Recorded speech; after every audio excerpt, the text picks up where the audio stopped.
Olá pessoas, bem-vindas a mais um vídeo do canal. Tô um tempo desaparecida daqui, né, eu sei, mas agora estou de volta. Dezembro foi muito corrido, muita agonia, muita coisa pra resolver. Final de ano foi intenso, eu não consegui gravar outro vídeo nesse meio tempo, mas aqui estou eu. Estou com esse microfonezinho aqui do fone, espero que funcione melhor para vocês conseguirem ouvir, porque os últimos vídeos eu recebi comentários e realmente fui conferir que o meu áudio estava muito baixo. E eu espero que esteja dando para ouvir melhor, para vocês, que a experiência seja melhor. Agora estamos aqui para falar sobre os livrinhos que foram favoritos em 2025. Eu não vou comentar sobre todos, porque teve bastante livro, alguns que eu não acho que vale tão a pena comentar aqui. Vou dar aqui meu tempo pra falar sobre livros que eu não gostei. Mas tá no Maratona App, sabe? Quem me segue por lá, quem quiser olhar minha estante de 2025, lá vai estar completa. Com algumas... Lá tem como você avaliar, né? Então fica com as carinhas, se você gostou, amou, não foi pra mim, neutro, etc. Quem quiser ver todos os meus livros de 2025, pode dar uma olhada no meu perfil do Maratona, que vai estar aqui embaixo na descrição. E dá uma olhada, porque por aqui hoje vamos lá de falar sobre os favoritos de 2025.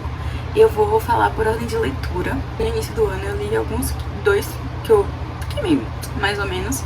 E aí o terceiro livro veio um favorito. Então assim, já tava um pouco meio assim, quando eu tava lendo o segundo livro e não tinha encontrado um que eu estava amando. O primeiro livro favoritado do ano foi Pachinko. Pachinko, a gente vai acompanhar algumas gerações da nossa protagonista. Esqueci o nome dela agora, me perdoe. Mas a gente vai acompanhar a vida dela, onde no início a gente tem um breve resuminho sobre os pais dela. Depois a gente tem um pouco sobre ela e a infância e a fase adolescente e adulta dela, onde ela acaba se envolvendo com um cara, que ela engravida desse cara e ela quer que ele assuma ela, né? Mas ele não vai fazer isso porque ele é casado. E aí o que acontece é que ela e a mãe são donas de uma taverna, onde elas acabam descobrindo um cara que tá ficando lá. E ele se oferece pra casar com a nossa protagonista, pra que ela não tenha um nome desonrado e tudo mais. Ele falou, tipo assim, não, se a gente pode casar, eu vou criar esse filho como se fosse meu.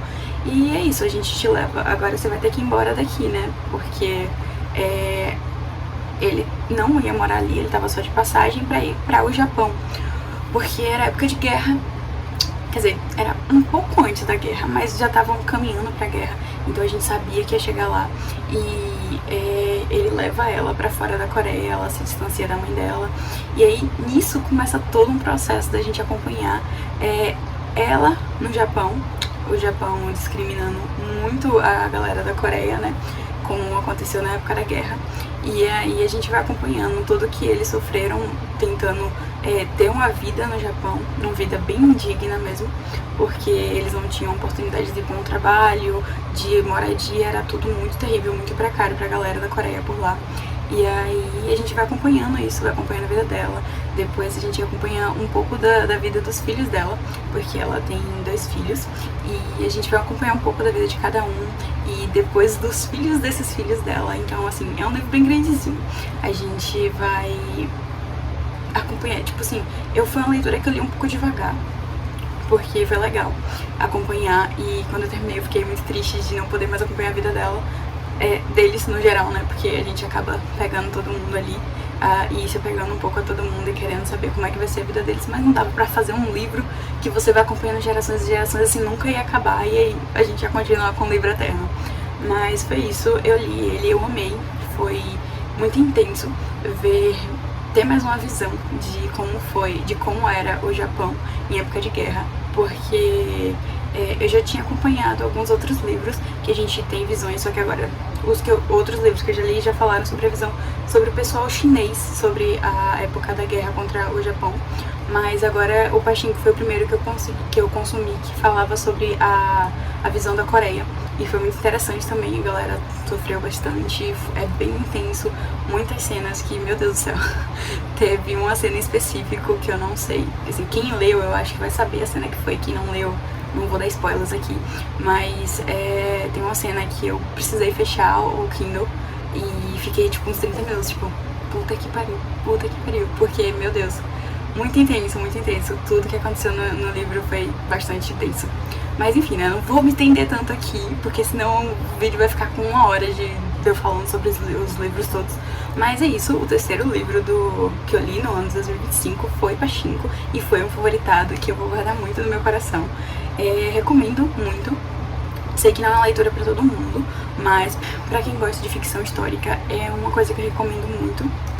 Você vai se apegar aos personagens, você vai sofrer com coisas que você sabe que aconteceu na vida real, mas ao mesmo tempo é lindo ver a história de superação da nossa protagonista. Me perdoe, eu esqueci o nome dela, eu tô me sentindo uma pessoa horrível, mas tá. É lindo ver a história de superação e de como ela vai tentando, e ela, sabe, ela trabalhou duro e continuou por muito tempo, assim. Eu admiro muito a determinação dela, porque eu não teria essa determinação passando por tudo que ela passou. Mas enfim, é isso. O primeiro favorito do ano foi Pachinko. E depois vamos... tá, eu fiz umas anotações aqui, tô olhando pelo Maratona. Que não foi favoritado, mas eu vou fazer menção honrosa aqui. Tem outras menções honrosas aqui também, que não foram favoritados, mas que assim eu acho que vale a pena comentar, porque foi muito bom. E um deles vai ser Amanhecer na Colheita. Amanhecer na Colheita merece esse lugar de destaque aqui, porque eu tava esperando muito tempo algumas coisas, né? Como uma grande fã de Jogos Vorazes, eu nunca parei de gostar de qualquer livro e qualquer coisa que sai sobre a saga. E com Amanhecer na Colheita não foi diferente, então apesar dele não ter sido um favoritado, eu gostei muito. Foi bom voltar pra lá, ter uma visão diferente, saber a história do Hammett, e eu tô ansiosa pra adaptação de livro que vai vir. Acho que agora em 2026, no final de 2026 ou início de 2027, não lembro. Mas eu tô bem ansiosa pra ver a história do Hammett e vai ser bem legal, bem legal. Não vou me estender aqui, mas é isso. E outra coisa que eu ia comentar sobre Pachinko, eu esqueci. Série, eu descobri isso quando eu tava perto do final dela e eu fiquei super hypada de começar a assistir. Só que quando eu comecei a assistir foi terrível. Terrível, gente. Ai, nossa, mudaram até nome de personagem, mudaram a história, mudaram o nome de personagem, mudaram tudo. Foi um desastre começar aquilo ali, eu não consegui passar do segundo episódio, que eu tava sofrendo com tanto que tinha mudado. Então eu tive que abrir mão. Então assim, se você um dia começou a ler Pachinko, ou começou a assistir Pachinko e não gostou, dê uma chance pro livro, porque eu prometo que, sim, não é totalmente diferente, mas tem muitos detalhes que a série mudou e que no nosso livro é melhor, tá? Então, dê uma chance.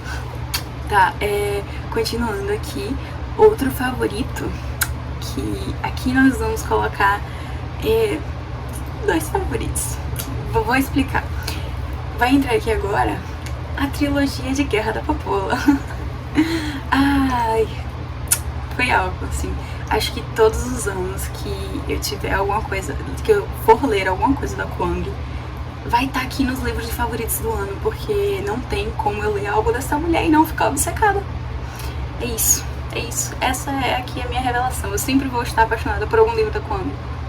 Em 2024 foi Babel, 2025 foi Trilogia de Guerra da Papoula, e agora em 2026 estou começando o ano com Catábases. Eu sei que eu vou amar ele também. Então é isso. Kwang sempre vai estar aqui presente na nossa retrospectiva de favoritos do ano. Mas, continuando agora, Guerra da Papoula. Que livros, meus amigos, que livro! O primeiro livro foi surreal. Eu não tenho palavras pra descrever além de surreal, porque mudou vidas ler aquilo.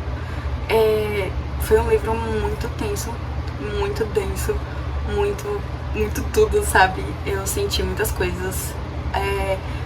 No início do livro a gente começa um pouco mais curiosa e, tipo, tem um pouco de uma vibe que eu achei que ia ser um pouco mais divertido. E aí quando eu vi sobre o que era, eu fiquei tipo assim, caralho, isso aqui tá pesado, não tem como isso aqui, não tem como aliviar o clima disso aqui. E foi muito tenso, ao mesmo tempo que foi muito foda. Tem as descrições de todo o processo da vida delas, da Rin em Sinegard. Foi muito tenso, muito... Nossa, eu não sei, eu não consigo falar muito bem dele. Eu acho que até hoje eu não consegui parar pra processar os meus sentimentos, porque sempre que eu paro pra pensar eu fico maluca. Mas foi algo, foi muito pesado. Eu tive momentos de não conseguir nem, tipo, respirar direito. Eu fiquei tipo assim, mana, respira, mas o ar parecia que tinha sumido e foi muito pesado. mas é uma história muito foda, muito foda. Mais uma vez, acho que todo mundo que tá no planeta sabe da existência de Guerra da Papoula, por mais que não tenha lido, mas é um livro que ela escreveu, obviamente é uma ficção, uma fantasia, mas são baseados em eventos que aconteceram de verdade na época da guerra da China e do Japão. Então, muitas coisas ela se baseou na história de verdade, só que colocou mais algumas coisas pra enfeitar e mudar, como toda a estrutura de magia que existe no livro. Mas foi muito foda, muito tenso. Quando eu terminei o livro, inclusive, eu fui pesquisar mais um pouco sobre as guerras e foi muito foda ler todas as informações que eu achei pra além do livro. É bem pesado, mas eu acho que é muito necessário também. Então, isso estou aqui falando só do primeiro, tá? Mas os outros livros também. O segundo livro, que é A República do Dragão, a gente tem um processo que é um pouco mais lento. Não é um livro que não tem nada, tá? Pelo amor de Deus, que é pra não ficar parecendo que eu tô falando isso. O livro, ele tem um processo diferente, porque aqui a gente tá acompanhando, eu tô com medo de falar e dar spoilers aqui, mas talvez tenha um mínimo de spoilers, tentarei falar o mínimo possível, mas só pra dar um contexto do segundo livro. O segundo livro eu gostei, eu não vou falar que foi favoritado, mas eu gostei muito dele, porque assim, o processo dele é diferente do primeiro e do último, mas ele é extremamente necessário, então eu não posso dizer que, tipo assim, poderia ser melhor, não. Ele foi como ele tinha que ser, ele foi perfeito no que ele se propôs a fazer, que foi explicar todo um processo de um pré-guerra, a galera se preparando, como foi toda a estrutura, questões políticas e tudo mais. Então, foi uma coisa que não fluiu tão rápido quanto o primeiro e o último livro, mas foi algo também. Então ele tá aqui também porque ele faz parte da trilogia e uma menção honrosa, porque ele é um livro muito bom também. Os favoritos mesmo foram o primeiro e o último, porque, né, ela começou com chave de ouro, ela fechou com chave de ouro também. Mas o último livro, tá, só pra dar o nome, que se você quiser vai estar aqui na tela, mas o último livro é Adeus em Chamas, que foi algo. Eu sinto que eu perco toda a minha dicção falando de Guerra da Papoula, porque eu não consigo expressar o que eu sinto. Mas pra quem viu o meu vlog de novembro, viu eu terminando a leitura do último livro, eu chorei. Chorei tanto. Foi desolador, tanto que eu chorei, eu senti que eu ia desidratar. Parte de mim já sabia o que ia acontecer, mas ainda assim, sabendo o que vai acontecer e você lendo o jeito que a Kwang ela consegue escrever tudo, é dilacerante a escrita daquela mulher. Sério, eu fico tipo assim, ela fez aula em algum lugar pra aprender a torturar a gente, porque não tem outra explicação. Mas, surreal.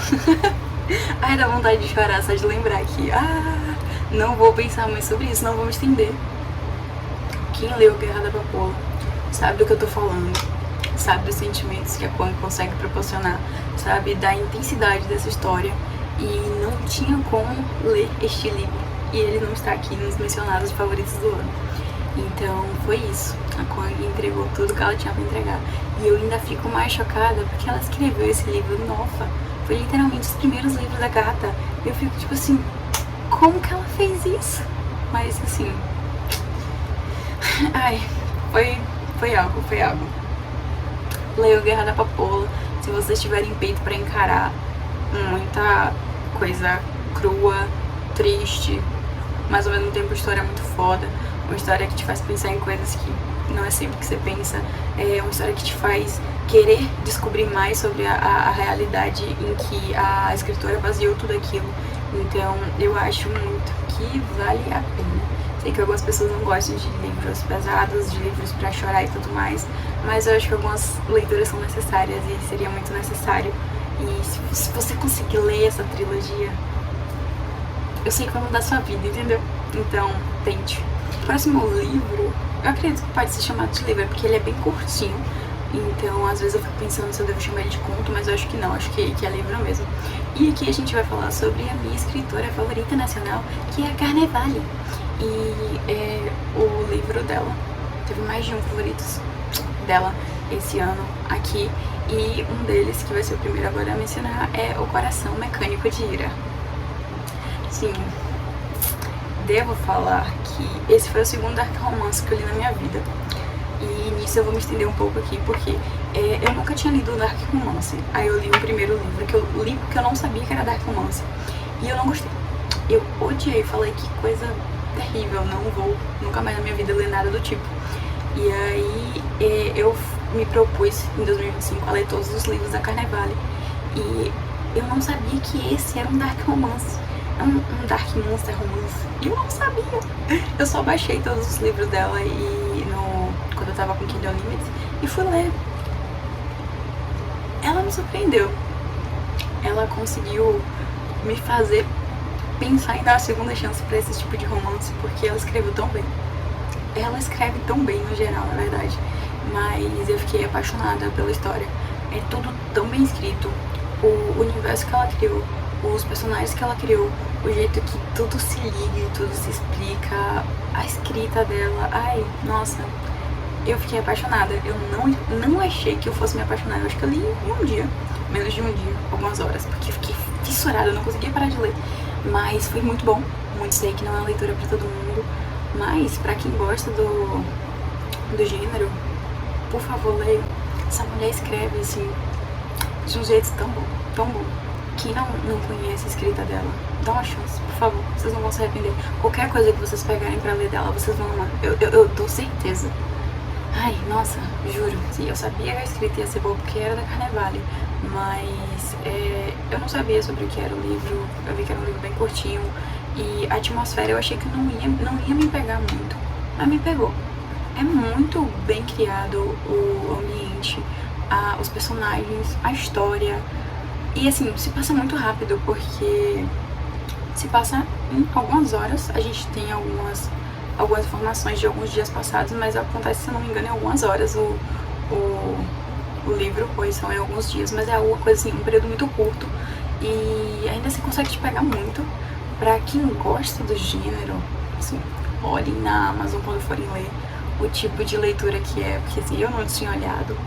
Eu li sem saber, mas eu amei. Mas eu sei que não é uma leitura pra todo mundo, então passem um olho por cima do gênero e veja se é coisas que agradam vocês. Se não, também pulem pro próximo, mas assim, vão com o próximo da Carnevale também, porque esse foi o único que eu vi dela nesse gênero. E os outros são tão bons quanto, mesmo que não sejam do mesmo gênero, então vale a pena. Tanto que isso vou fazer aqui agora, inclusive, fechando o processo de falar sobre o Coração Mecânico de Ira, eu vou fazer uma menção honrosa novamente aqui agora a outro livro da Carnevale, que é Pequenas Maldições. Pequenas Maldições é uma trilogia que ela tá lançando. Já tem 2 livros, que é Pequenas Maldições e Ladrões de Corações, perdão. E vai sair o 3º livro. Ainda não sabemos quando vai sair, mas eu sei que vai sair e vai ser a finalização da trilogia. Vale muito a pena ler. É um reconto da Anastácia de Cinderela. E é muito bom porque a gente tem esse ponto de vista da Anastácia, e a gente vai ter tudo que a gente teve da história de Cinderela, que a gente sabe, que a gente cresceu sabendo da história de Cinderela. A gente vai ter uma nova visão pela visão da Anastácia, uma nova explicação desse universo e dessa fantasia toda que a Carnevale criou. E eu acho o livro incrível, muito bom, passa também muito rápido e vale a pena. E vocês vão poder esperar pro último livro, que vem aí em algum momento. Não dando pressa, tá? Só pra deixar claro que eu não estou dando pressa pra escritora. Espero o tempo que for pra ler as coisas que ela escrever. Mas comecem a ler. Leiam Pequenas Maldições, leiam Ladrões de Corações. Só leiam as coisas da Carnevale, eu juro que vai valer a pena. Ela escreve fantasia como poucas pessoas conseguem escrever. Fantástico, fantástico. Mas tá, fechando aqui agora a nossa menção honrosa, vamos para o próximo livro favoritado do ano, que foi Um Lugar Sob o Jardim. Um Lugar Sob o Jardim, escrito pela minha amiga Leandra. Ela lançou ano passado. Eu meio que comecei a ler ele no final de 2020. Pera, eu tô meio perdida no tempo. Comecei a ler ele no final de 2024. E ela tava escrevendo ainda. Então ela ia escrevendo um capítulo, me escrevia outro e me mandava. E eu fui acompanhando assim. Até que ano passado ela conseguiu finalizar e lançou o livro todo. Já tá disponível na Amazon, então vejam o livro. É um livro muito bom. A gente vai acompanhar a Layla, onde ela vai parar nesse mundo, que é Undergarden. Ela, na verdade, contextualizando melhor, gente vai acompanhar a Layla, que é uma estudante de medicina que mora em Salvador, e ela acaba no encontro com as amigas dela. Eu tô fazendo um resumo bem resumido aqui, tá, gente? Se vocês quiserem explicação melhor, mais detalhada do livro, vocês podem conseguir no Insta de Leandra. Ela fez um resumão sobre o que era sobre o que era o livro, e vocês também precisam ler pra você pegar cada detalhe do livro. Mas só fazendo um resumão, a Layla, ela ganha esse livro grande que tem pouquíssimas coisas escritas nele, e quando ela vai ler, ela acaba entrando nesse livro e ela vai parar nesse universo em Undergarden, e descobre que ela vai precisar resolver o problema desse local, senão ela vai ficar presa lá pra sempre. Então ela vai nesse processo de, como a nossa autora disse, a nossa protagonista, ela vai aprender a ser protagonista da própria vida, porque ela tem que viver dentro deste livro e terminar de escrever tudo. Terminar de escrever não, né? Ela vai vivendo. E o que ela vive nesse livro é como se ela estivesse escrevendo a história desse livro. E ela vai viver todo esse processo junto com o queridíssimo Gael. Deixando claro aqui que teremos um Enemies to Lovers, mas é um Enemies to Lovers muito bom, muito gostosinho. O Gael é um querido. E não tem como vocês não gostarem dele. E ele vai ser o acompanhante dela para tentar ajudar ela a fazer todas as coisas que ela precisa fazer para superar e poder ficar livre para voltar para casa de vez e salvar Undergarden. Assim, muito bom mesmo. Acho que vale muito a pena a leitura. É uma leitura muito gostosinha. E apesar de ter alguns pensamentos e coisas bem... você fica pensativo e tenso, mas ele é muito bom. E ele vai passar rapidinho, uma fantasia nacional que, apesar de ser um calhamaço, ele passa rápido e vai ser bem gostosinho. E quem lê, por favor, comentem aqui e na Amazon também. E eu acho que se vocês lerem, vai ser legal vocês irem falar com a Lia no Instagram dela, porque ela vai amar falar sobre o livro dela. Mas tá, fechando aqui agora um lugar sobre o jardim, a gente vai pro próximo favorito do ano, que foi Caçador Sem Coração. Eu descobri esse livro, aparentemente ele é bem antigo. Bem antigo não, mas ele já tem um tempinho de lançamento e eu não sabia disso. Mas eu vi uma pessoa recomendando ele no YouTube aqui, e eu falei, vou tentar, porque era um Enemies to Lovers de um caçador de bruxa com a bruxa. Eu falei, isso parece muito interessante, parecia muito interessante. Comecei a ler e eu simplesmente fiquei obcecada. Muito bom o primeiro livro. A história é muito boa, o sistema de magia que a gente acompanha essa bruxa fazendo é muito bom. Eu achei ela uma diva. Vou ter que usar essa palavra mesmo. Eu achei ela muito diva. Eu não lembro mais o nome do carinha. Do carinha que é o caçador de bruxas. Mas é uma dinâmica muito legal e ver eles se apaixonando, porque eles meio que começam, como eu falei, não, Enemies to Lovers, eles vão acabar gostando um do outro, mas ela sabe que ele é um caçador de bruxa, mas ele não sabe que ela é uma bruxa. Então fica aquela tensão. Eu fiquei muito curiosa de saber como era que aconteceu o processo dele descobrir e aceitar tudo isso. E foi muito interessante. Eu amei assim o primeiro livro, porém não vou poder recomendar aqui pra vocês, por motivo de que o segundo livro, que é Bruxa Rebelde, que livro ruim. A escritora escreveu uma obra-prima no primeiro, muito bom. E o segundo livro, parece que ela tava com preguiça de escrever, juro. E assim, eu achei a escrita muito ruim. Ficava repetindo as coisas o tempo todo. Briga por coisa desnecessária. Aí ficou um negócio que eu tava assim, eu fiquei tipo, gente, não. Eu tava me estressando lendo aquilo. Eu falei, eu me recuso. Foi muito triste. E eu queria continuar lendo, porque eu precisava saber o que acontecia. E eu tinha esperança de que fosse terminar de jeito bom. Sim, no final foi legal, foi, mas comparado ao primeiro livro, foi devastador. E aí eu não consigo recomendar ele, porque assim, não consigo me imaginar recomendando esse segundo livro. E não dá pra você só ler o primeiro. É uma duologia, tá? Então não tem mais do que isso. Não dá pra você só ler o primeiro, porque termina meio que aberto, assim, você quer saber o que vai acontecer. Não tem muitos desfechos que ficam lá, muitas coisas pra serem resolvidas, e que não vale a pena ler o segundo pra descobrir. Eu fiquei tipo, realmente não vale a pena. Se você está disposto a ser um livro ok só, leia. Mas eu particularmente me estressei muito e não achei que o meu estresse valeu a pena com a história. Foi uma história só ok para o estresse que eu tive, mas sei lá, talvez eu só tivesse com pavio curto. Então, se você quiser tentar ir por sua conta e risco, o primeiro livro é fantástico, tanto que ele está aqui no favoritos do ano. Mas o segundo livro, deixou a desejar demais, demais. Mas tá, chega de falar sobre coisas. Eu falei que eu não ia falar sobre as coisas que eu não gostei e tava aqui falando. Mas é isso, vamos de próximo. Tá, menções honrosas aqui. Ainda Não Morri, da Holly Jackson. Foi muito legal ler o livro, eu falei aqui nos livros de outubro que eu li ele. E foi muito legal, a gente vai acompanhar uma personagem que sofreu uma tentativa de assassinato e ela vai morrer daqui a alguns dias. Mas ela vai usar esses últimos dias de vida que ela tem pra tentar descobrir quem foi que tentou assassinar ela. Então, teve uma dinâmica muito gostosinha.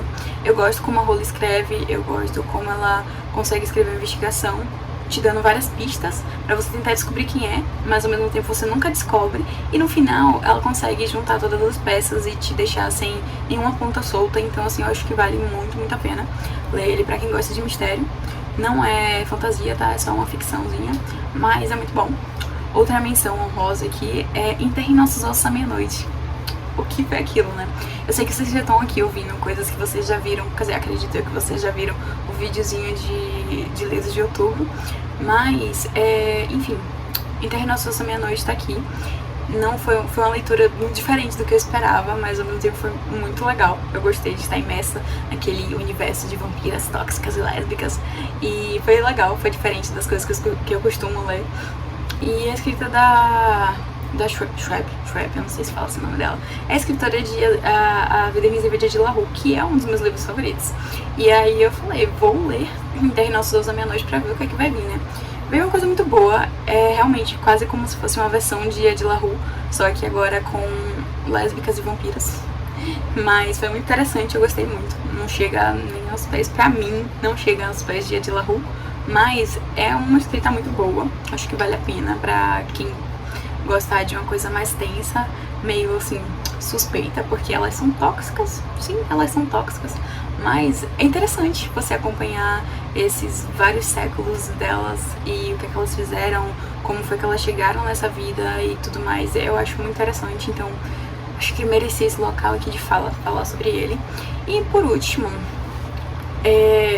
a gente vai falar aqui novamente sobre a Carnevale, outro favorito do ano. E o último é Flores que Crescem nas Sombras, que era Carnevale também. Ela lançou esse livro, ela avisou que ia lançar esse livro, eu não sabia sobre o que era. E quando eu peguei pra ler, eu só fiquei fascinada com tudo que eu sei que parece que eu tô puxando o saco dela aqui, mas é porque eu realmente amo muito tudo que aquela mulher escreve. Não tem como, assim, até hoje ela não escreveu um livro que eu lesse e falasse assim, não bateu tudo. Sou apaixonada. Enfim, esse último livro a gente vai acompanhar duas bruxas e a gente vai acompanhar elas passando por vários perrengues e coisas que elas precisam resolver no coven delas e ao mesmo tempo descobrindo amores em lugares inusitados. Mas o foco da história sempre vai ser a irmandade delas, que é uma coisa muito linda, ver a amizade delas, como elas colocam isso acima de qualquer coisa. É muito legal todo o processo de bruxaria que tem pelo meio, eu acho muito interessante, como muitas coisas remetem a coisas até que eu já conversei com alguns amigos meus, e é bem legal. Isso sem falar que tem muita referência ao Estúdio Ghibli. Sim, amei. Pra quem me conhece, eu amo muitas coisas do Estúdio Ghibli, sou apaixonada. E aí tem muita referência, porque a Carnevale também ela gosta de coisas do Estúdio Ghibli, então teve muita referência aqui. Pra quem já leu ou pretende ler também Pequenas Maldições e Ladrão de Corações, que foi o que eu falei dela aqui, que eu fiz a menção honrosa antes, tem também alguns easter eggs pra você pegar nesse livro novo, então assim, foi fantástico. Eu amei a leitura, fiz muitas marcações nele e basicamente foi isso. Não falei aqui tudo na ordem que eu li, eu comecei o vídeo falando na ordem que eu tinha lido, mas como eu fiz a menção a Guerra da Papoula, então eu acabei cortando, porque eu não li Guerra da Papoula seguido. Eu li o primeiro no início do ano, aí depois o segundo demorou um tempinho pra eu começar, e o último, que foi A Deus em Chamas, foi foi em novembro. Depois disso não teve favoritados mais. Depois desse último aí de A Deus em Chamas, foi com Deus seus favoritos, que eu só li coisas mais ou menos, mas tá tudo bem, porque o ano também teve outras coisas muito boas, como além dos meus favoritos, teve outras coisas muito boas também que eu li. Não cheguei a... Gente, eu esqueci, eu pulei ali, eu deixei anotado e pulei. Orgulho e Preconceito, tá? Desculpa. minha mente tá um caos. E aí eu esqueci, eu pulei. Mas Orgulho e Preconceito é um dos meus livros favoritos. E eu resolvi reler ele em 2025 e continuou sendo, porque, meu Deus, que livro divertido! Eu tava falando com o Arthur tá lendo agora, né? Tá ouvindo o audiobook de Orgulho e Preconceito, e eu fiquei tipo assim, ele tava falando tipo assim, ai nossa, que engraçado, né? Eu fiquei tipo assim, é muito divertido Orgulho e Preconceito, além de um romance muito bem escrito, personagens divertidos. Eu já falei, eu sou a filha da Elizabeth e do Darcy, eu sou a mistura perfeita daqueles dois, eu tenho característica da personalidade dos dois, entendeu? Eles são meus pais. E aí, eu quase esquecendo de falar sobre isso aqui. Mas é isso, então me perdoe Jane Austen no seu túmulo por ter esquecido de mencionar aqui, mas é isso. Um dos mais favoritos aqui da vida, né? Que não só favorito de 2025, foi favorito da vida, é Orgulho e Preconceito. Foi muito bom ler Orgulho e Preconceito. E acho que no mais é isso. Eu ainda tô meio viajando aqui, foi legal falar sobre minhas leituras. Não me arrependo de nada que eu li, mas eu achei que as leituras de 2025 iam estar mais lá em cima quando eu comecei 2025, mas assim, estou animadíssima para as leituras de 2026.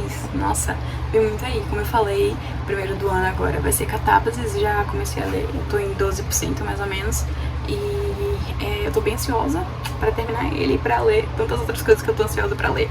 Mas, enfim, foi isso, né? Esses foram os favoritos de 2026, ou os favoritos de 2025. Como eu falei, meu perfil no Maratona vai estar aqui na descrição.